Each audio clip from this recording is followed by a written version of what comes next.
Olá, começa mais um programa Atitude Sustentável, o programa feito para você que é de atitude. Você já parou para pensar que o ar que respiramos hoje nas grandes metrópoles é muito mais limpo do que de 20 anos atrás, mesmo com o dobro de veículos nas ruas? Essa vitória invisível tem nome: Tecnologia de Controle de Emissões. Hoje, celebramos os 25 anos da AFEVAS, a entidade que tem sido o braço técnico por trás das maiores revoluções ambientais do setor automotivo brasileiro. Desde a introdução do diesel S10 até a chegada dos sistemas SCR, que reduzem em até 95% os óxidos de nitrogênio, a AFEVAS uniu ciência e políticas públicas para transformar legislações em benefícios reais para a saúde pública. Mas o desafio não para nos carros e caminhões. O foco agora se volta para o campo, com a nova fase MAR 2, para máquinas agrícolas e de construção, e para os grandes geradores de energia que sustentam nossos data centers. No programa de hoje, vamos descobrir como filtros de partículas e o uso estratégico do etanol são as novas armas para enfrentar os desafios dos motores modernos de gestão direta. É a tecnologia a serviço da vida, garantindo que o progresso não custe o nosso fôlego.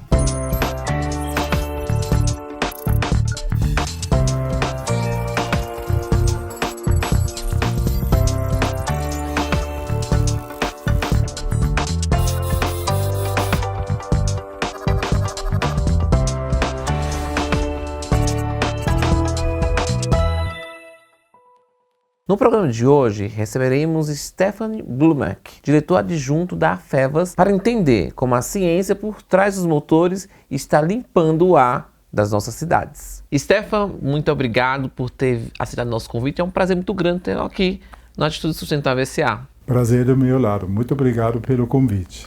Muito bom. Olha só, antes de começar qualquer coisa, nós estamos aqui com um alemão, é isso? Sim. Então, bacana.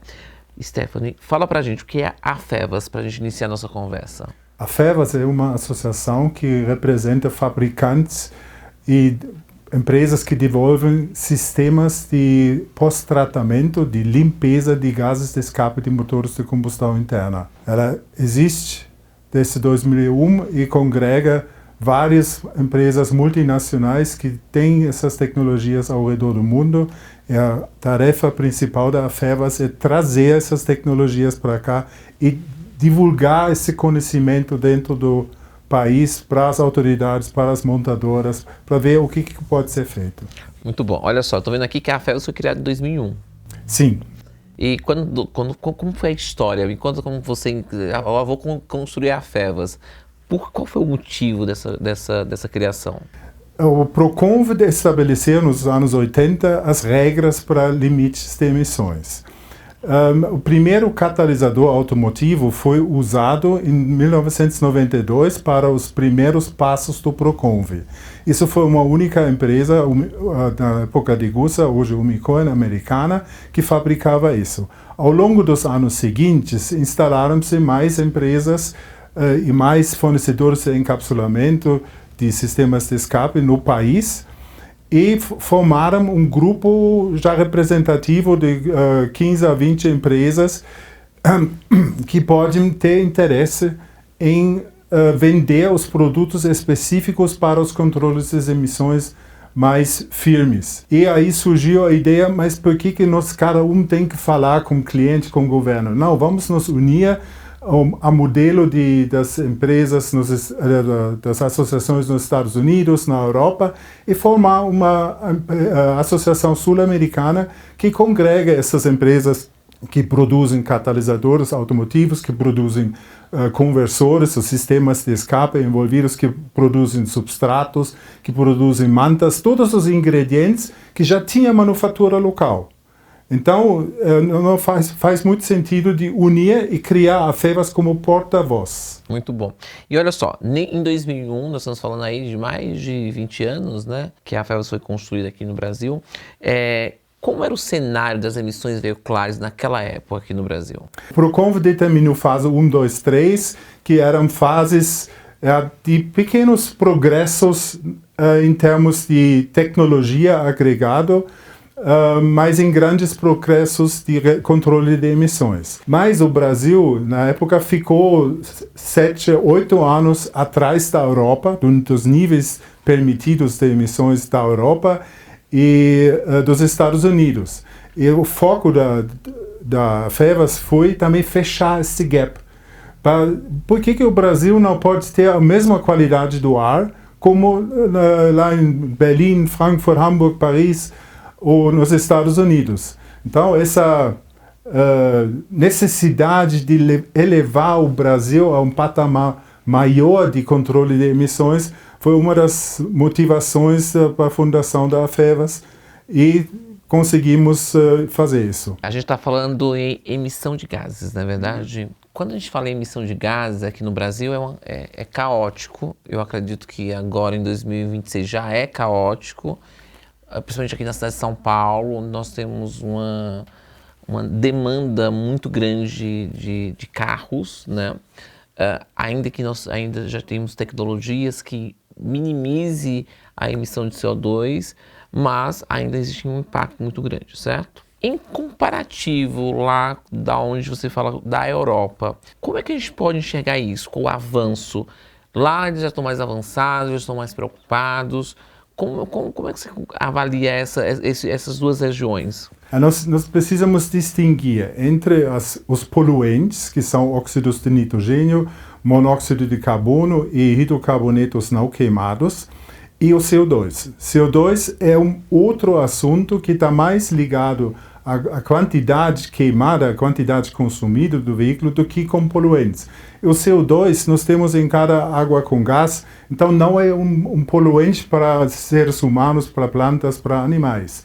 Mas do que nós estamos falando são os poluentes que realmente causam doenças respiratórias que atacam o coração. Isso é muito mais perigoso do que o CO2. O CO2 age na atmosfera, faz o clima mudar. Mas nossos colegas poluentes, eles atacam cada ser humano individualmente. Inclusive as partículas dos antigos motores diesel, tudo isso prejudica a saúde humana, animal, tudo isso. E essas emissões, eles precisam ser controladas. E hoje em dia, você mencionou lá a diferença entre a Europa e Estados Unidos e Brasil. Esse gap, graças às atividades que foram desenvolvidas, iniciados pela FEVAS, colocados na mesa, olha, isso é necessário, depois realizados pelas montadoras, já fecharam esse gap. Hoje, o Brasil não está mais tão atrasado. Nós temos níveis de emissões que são dignos de ser chamados muito bons. Agora, com PL8, que termina a introdução em 2032, nós estamos no patamar mundial igual à China, igual à Índia, igual à Europa, igual aos Estados Unidos. Então, esse trabalho já foi feito e, graças a Deus, implementado. Ainda tem alguns detalhes para melhorar, mas isso já está muito bem encaminhado. Stefano, qual o marco que você considera, o maior marco que você considera nesses 25 anos de AFEVAS? Na verdade, tem vários marcos. Cada nova legislação era um novo marco. Mas se é para escolher um marco, eu diria o controle de sistemas evaporativos, o chamado ORVR, abreviação americana. Isso é uma nova tecnologia que foi implementado já não tão próximo, já muito tempo atrás, mas era um sistema minimalista, insuficiente. O que acontece? Quando você abastece o carro, o tanque está cheio de gases de combustíveis, de vapores, porque o combustível evaporiza. E ao encher com novo combustível, o vapor sai para o meio ambiente. E isso é ruim para o frentista, é ruim para o meio ambiente, porque tem muitos hidrocarbonetos que vão para o meio ambiente. Então, o primeiro sistema era um sistema pequenininho de carvão ativado que absorveu parte desses vapores e depois devolveu para o veículo. Então é um pequeno. Mas um grande marco foi um passo para frente com esse sistema ORVR que absorve tudo. Então não sai mais vapor do veículo. E isso, além do efeito ambiental, tem uma redução significativa das emissões de hidrocarbonetos, o dono do veículo vai sentir uma leve economia de combustível, porque todo esse vapor vai ser recolocado no tanque como combustível. Então, isso eu acho que é um marco na implementação. Olha só, a Fevas ela reúne gigantes como a BASF, a Camis, a NGQ. Como é a colaboração técnica deles entre eles, né? Pensando que são concorrentes, mas eles precisam pensar em prol do setor. Como é que você consegue reunir todos eles sendo concorrentes e ainda trazendo resultado positivo para esse setor? Essas informações muitas vezes já são publicadas em congressos, em seminários, aqui no Brasil, lá fora, e um documento já publicado é disponível para todo mundo.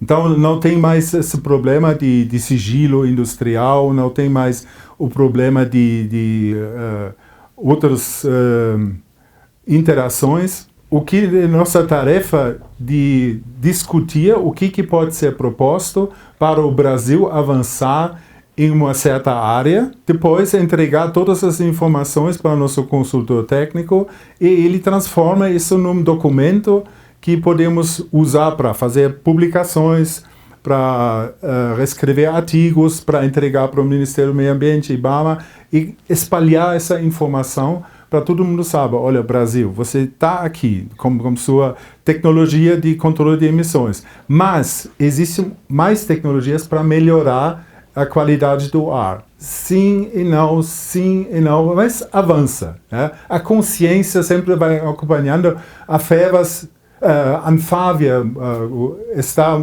muito engajado de implementar as novas tecnologias, porque os associados da Anfávia são nossos clientes e nós estamos colaborando com eles para desenvolver, integrar e aplicar essas novas tecnologias que sempre trazem um avanço no controle de emissões. Falando em tecnologia, como é que vocês veem os veículos híbrido a etanol como solução de transição aqui no Brasil? Absolutamente a melhor solução, posso dizer. Eu mesmo tenho um híbrido Flex, é uma maravilha andar de parte elétrica e eu acho que para nossos combustíveis biocombustíveis, etanol, biodiesel, é o melhor uso para reduzir o CO2. Aqui estamos falando sobre CO2, esse outro grupo de poluentes. Então, o híbrido, enquanto não tem infraestrutura de recarregamento instalado no país, um país gigante para essa tarefa, a eletrificação vai ficar em centros como São Paulo, Campinas, Rio de Janeiro, Porto Alegre, onde tem uma concentração de veículos elétricos e tem a recarga elétrica disponível. Mas assim que você vai para o interior, você precisa ter um motor a combustão interna para garantir a sua mobilidade. Porque o elétrico ele acaba e aí se você não tem tomada, está perdido. Né? Então, eu acho, respondendo diretamente sua pergunta, sim, o híbrido Flex ainda melhor, é uma solução de transformação. Na minha visão, a transformação total vai bem depois de 2050, aqui no Brasil. Que pena. Não é pena, não. Não, você precisa também considerar a fabricação do veículo elétrico gera um monte de CO2, porque o consumo de energia para fabricar baterias é muito alto. O veículo como a etanol, ele pode ser rodado 150 mil quilômetros e ainda emitiu no balanço total menos CO2 do que um veículo elétrico. Isso é o desafio. Mas nas baterias vai ter progressos grandes, quebras de paradigmas. Aí baterias é muito no início. Né? Isso vai demorar muito. E tem um outro aspecto, o impacto para os empregos. Né? A agricultura que trabalha com a produção do etanol e do biodiesel, isso é um empregador muito forte neste país. Do aspecto social, nós precisamos desses empregos no campo para ter suficiente gente ocupada na região. Um dos maiores problemas nos grandes centros são os poluentes. Né? A gente sabe que provoca problemas de saúde, é um caos na saúde pública.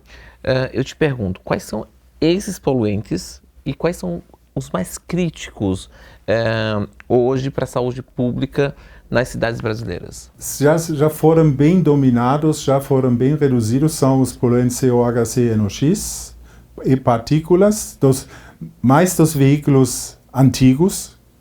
A diesel ainda tem... Quando você fala antigo, a partir de que ano? Isso, antes do pós-tratamento até uns 2012, caminhão até 2012, não tinha filtro e ele poluía bastante, partículas. Eles ainda rodam, mas com a tendência de ser retirado ao longo do tempo. Isso, sim. Nós estamos no início de uma transição de motores a gasolina, que hoje a maioria ainda tem injeção indireta. Quer dizer, o combustível é injetado antes da mistura a combustível entra no cilindro. E aí tem um tempão para se misturar. Combustível evaporizar, se misturar com o ar e está na câmara de combustão pronto para queimar. Mas esses motores, eles não são tão eficientes quanto os motores com a injeção gasolina direto dentro do cilindro.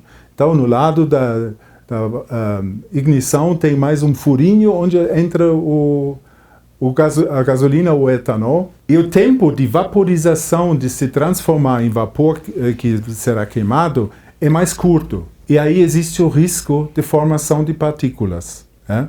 E isso, igual o motor diesel, também tem injeção direta dentro da câmara da combustão, por isso temos o problema dos particulados lá. Só que motores diesel hoje já estão acostumados a ter filtros.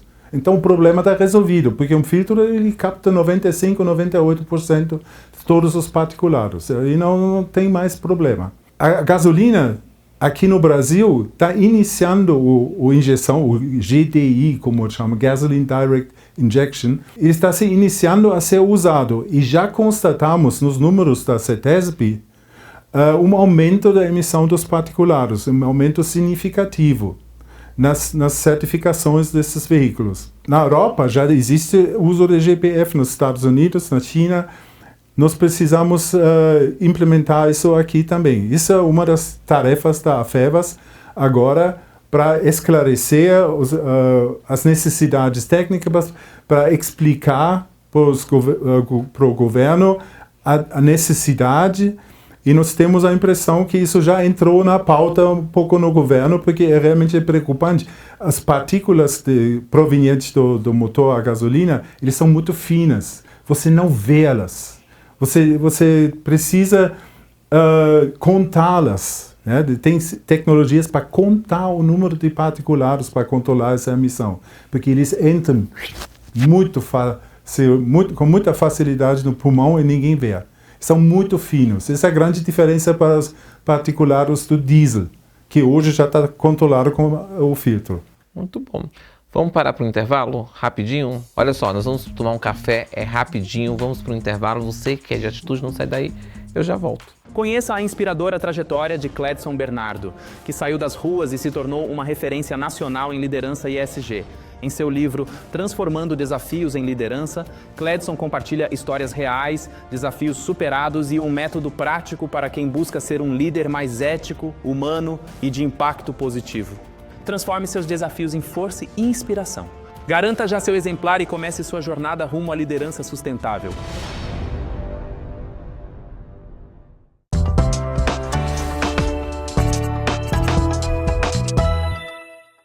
Olha, eu falei para você que era rapidinho, né? Estamos de volta com o programa Atitude Sustentável SA, hoje com um entrevistado super especial.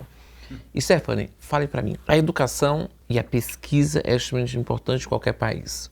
Como é que a FEVAS, ela contribui nessa questão de pesquisa junto às instituições aqui no Brasil? A FEVAS, por ser composto por empresas multinacionais, tem pouca atividade de desenvolvimento. Tem as 3 fabricantes de catalisadores, os fabricantes de sistemas de escape, fazem adaptações de tecnologias já desenvolvidas na Europa. Porque não faz sentido reinventar a roda para o Brasil fazer uma coisa diferente. Não, todo mundo pega o que tem de melhor lá fora, as montadoras também fazem isso, sim, traz para cá, implementa e aplica da melhor forma dentro do nosso ambiente brasileiro. Como as universidades ou como instituições aqui no Brasil não sobra muito trabalho, porque são testes, são instalações para desenvolvimento, são bem raros. Eu nem sei se existe esse tipo de equipamento aqui para desenvolver catalisadores, por exemplo, ou para desenvolver novos materiais para sistemas de escape, mantas, etc. Nesse ponto, o Brasil é um país que vive da importação da tecnologia, porque isso é uma coisa muito cara. Tem que concentrar, focar. Um dos maiores problemas hoje do Brasil é mão de obra qualificada. Hoje nós temos mão de obra qualificada para lidar com essas tecnologias de pós-tratamento? Sim, temos. No Brasil? Sim. Os especialistas, tanto nas montadoras quanto nos fabricantes, foram treinados no assunto, mas trouxeram a formação brasileira para as empresas, mas ampliaram o conhecimento learning by doing. As empresas aqui no Brasil sabem que novas tecnologias precisam de novos ensinamentos. Então, por exemplo, eu fui trazido para o Brasil, por minha empresa, para levar essas informações tecnológicas e implementar isso no Brasil e divulgar isso para os colegas. Tanto outras empresas fazem a mesma coisa, ou mandam o brasileiro para o exterior. Você fica lá 3 anos, aprende tudo, depois você nos ensina aqui. Então, essa formação da mão de obra especializada é garantida. Tanto as montadoras fazem a mesma coisa. Mandam brasileiro ou recebem do país de origem os especialistas para ter esse intercâmbio de informações. Qual o peso da qualidade do combustível na durabilidade de um catalisador? Muito grande. O combustível é feito para queimar dentro da câmara de combustão, de queimar completamente. Uhum. Se o combustível for adulterado, misturado com outros, já pode correr o risco de não queimar completamente na câmara de combustão. Aí uma parte do combustível vai chegar no catalisador. Né? Ou isso também pode ser provocado por falhas elétricas. Uma vela de ignição não funciona. A câmara de combustão está enchida de combustível que não queima e está descarregado para o sistema sair, na saída do sistema de escape. Para a operação, não necessariamente percebe imediatamente. Eu sou uma pessoa extremamente sensível às reações do motor, pode perceber isso. Mas o grande perigo é no momento em que o catalisador está na temperatura de trabalho, entre 600, 800 graus, 900 graus, e chega uma quantidade de combustível no catalisador que contém uma carga de hidrocarbonetos, que é o combustível em si, muito maior do que qual foi ele desenhado. Então, o catalisador faz o trabalho dele e queima todo esse combustível atingindo temperaturas de 1400, 1500 graus. Porque a quantidade é muito grande. Não era desenhado, o sistema não é desenhado para falhas de ignição. Aí a cerâmica derrete, bloqueando o escape, os metais preciosos vão derreter internamente, tudo vai ficar uma escultura até bonita, mas totalmente inútil. Né? E esse é o maior perigo. Outro perigo para o catalisador, se o combustível contém muitas partículas ou outros ingredientes, fósforo, que podem envenenar o catalisador. E aí também ele perde a atividade. Então a qualidade tem que ser conforme a especificação e não pode ser adulterado. Isso é muito importante. Quem é o Proconv aqui no Brasil? CONAMA. É o CONAMA. Eles que definem as leis Eles voltadas às questões ambientais. aprovam as leis, certo? Se não existisse o Proconv e se não existisse a AFEVAS, como estaria a poluição em São Paulo e no Rio de Janeiro? Insuportável. Porque se imagina, antes do Proconv, só para ter uma... isso nem... As emissões eram milhares de vezes maiores. Isso é inimaginável de não ter tido esse progresso. Eu acho que nós teríamos milhares de pessoas morrendo cada ano com problemas pulmonares, com infartos, com envenenamento. Não, esse é um cenário que eu espero que ninguém vai estudar isso com seriedade, porque vai ser infernal. Vocês estão comemorando, na verdade, estão em aniversário, né? A FEVAS está em aniversário, esse ano completando 25 anos. Sim. Então, além de parabéns, nós temos que agradecer por toda a contribuição de vocês para as questões ambientais e principalmente na emissão de gás carbônico. Para a gente finalizar a nossa entrevista, qual a tua principal missão nos próximos 25 anos? Nos próximos 25 anos. Bom, vamos no motor de combustão interna. Aí sim tem que aperfeiçoar o controle de emissões, olhar na durabilidade. Hoje ela já está em 160 mil quilômetros. Existem países, Estados Unidos, onde ela é mais longa ainda, pode ser um dos desafios. O filtro de particulados para os Gasoline Direct Injection Engines certamente é uma tarefa. Nós temos ainda as máquinas fora de estrada, como máquinas de construção, tratores, que precisam ser legislados, está em curso algumas atividades.